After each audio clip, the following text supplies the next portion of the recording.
Hello, my puppets. I've broken my little stand, so you might have a bit of time seeing my shelf and me at all new weird angles. But that's okay, we haven't settled into things yet, and the important part is the story anyway. And today, it's going to be Fitcher's bird. So, there once was a wizard who used to take the form of a poor man. He went to houses and begged and caught pretty girls. No one knew whether he carried them, for they were never seen again. One day he appeared before a door of a man who had 3 pretty daughters. He looked like a poor weak beggar, and he carried a basket on his back as if he meant to collect charitable gifts in it. He begged for a little food, and when the eldest daughter came out and was just reaching for him a piece of bread, but he did not touch her, and she was forced to jump into his basket. Thereupon he hurried away with long strides and carried her into the dark forest to his house, which stood in the midst of it. Everything in the house was magnificent. He gave her whatsoever she could possibly desire, and said, "My darling, thou wilt certainly be happy with me, for thou hast everything thou heart can wish for." And this lasted for a few days, and then he said, "I must journey forth, and leave thee here alone for a short time. There are the keys to the house, and thou mayst go wherever one might wish, and to look at everything, except in one room, which this little key here opens, and I forbid thee to go in on pain of death." He likewise gave her an egg and said, "Preserve the egg carefully for me, and carry it continually about with thee, for a great misfortune would arise from the loss of it." And she took the keys and the egg and promised to obey him in everything, and when he was gone, she went all around the house from top to bottom, examining everything.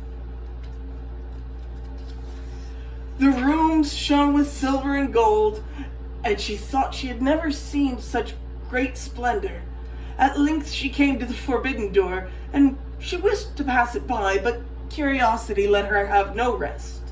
She examined the key, and it looked just like any other. She put it in the keyhole and turned it a little, and the door sprang open. But what did she see when she went in? A great bloody basin stood in the middle of the room, and therein lay human beings, dead and hewn to pieces. And hard was a block of wood, and gleaming an axe lay upon it. And she was so terribly alarmed that the egg which she held in her hand fell into the basin. And when she got it out again, she tried to wash the blood off, but in vain. It was appeared the moment she got it out again, and she washed and scrubbed, but could not get it out. It was not long before the man came back from his journey, and the first thing he asked, which were for the key and the eggs, and she gave them to him, but trembled as she did so, and he saw at once that the red spots she had not been able to remove, that she had entered the bloody chamber. "Since thou hast gone into my room against my will," he said, "thou shalt go back into it against thine own, and thy life has ended."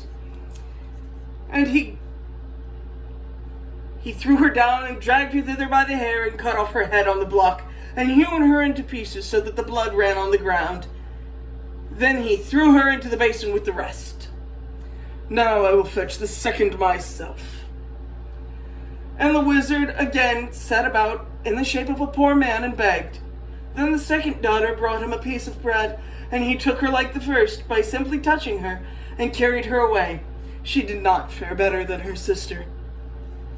She allowed herself to be led away by her curiosity, opened the door to the bloody chamber, looked in, and had to atone for it with her life on the wizard's return. Then he went and brought the third sister, but she was clever and crafty, and when he had given her the keys and the egg and had left her, she put the egg away with great care, and then examined the house, and at last went into the forbidden room.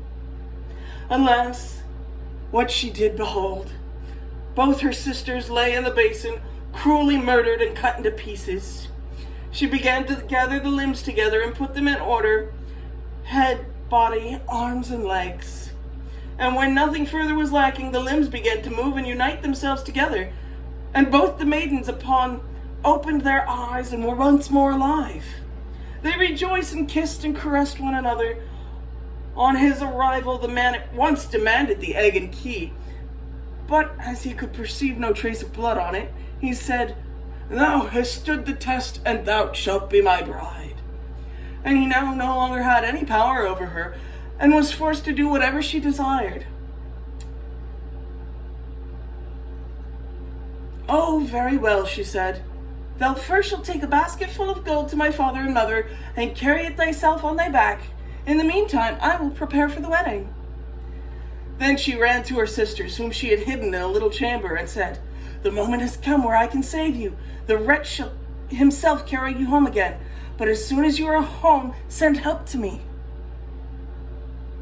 Well, she put them both in the basket and covered them quite over with gold, so that there was nothing to be seen of them. And she called the wizard to him and said, "Now carry the basket away, but I shall look through my little window and watch to see if thou stoppest on the way to stand or rest." The wizard had raised the basket on his back and went away with it, but it weighed him down so heavily that the perspiration streamed from his face. Then he was sat down, wanting to rest a while, but immediately one of the girls in the basket cried, "I'm looking through my little window, and I see that thou art resting. Wilt thou go up once more?" And so he thought that his bride was calling to him, and got up on his legs again. And once more he was going to sit down, but instantly she cried, "I'm looking through my little window, and I can see that thou art resting. Wilt thou go on directly?" And whenever he stood still, she cried this, and he was forced to go onwards, until at last, groaning and out of breath, he took the basket with the gold and 2 maidens into the parents' house. At home, however, the bride prepared a marriage feast and sent invitations to the friends of the wizard. She then took a skull with gritting teeth and put some ornaments on it and wreaths of flowers, and carried it up to the garret window and let it look out from thence. When all was ready, she got into a barrel of honey and then cut the feather bed open and rolled herself around in it, until she looked like a wondrous bird and no one could recognize her. Then she went out of the house, and on her way she met some of the wedding guests, who asked, "Oh, Fitcher's bird, how comest thou here?" "I come from Fitcher's house quite near." "And what may the young bride be doing?" "From cellar to garret she swept all clean, and now from the window she's peeping, I ween." And so, at last, like the others, she met the bridegroom, who was coming slowly back, and he, like the others, asked, "Oh, Fitcher's bird, how comest thou here?" "I come from Fitcher's house quite near." "And what might the young bride be doing?" "From cellar to garret she swept all clean, and from window now she's peeping, I ween." And the bridegroom looked up and saw the decked out skull through it, and thought that it was his bride, and nodded her, greeting her kindly. But when he and his guests had all gone into the house, the brothers and kinsmen of the bride, who had been sent to her rescue, had arrived, and they locked all the doors of the house so that no one might escape, and set fire to it, and the wizard and all of his crew were burned. So, yeah. I mean, that's great. Down with the murderer and everything, but it doesn't exactly provide any grand justice for however many centuries I assume a wizard might have been up to doing these things. But, like, wow. They get pretty dark, don't they, some days? But I guess that's the way of it.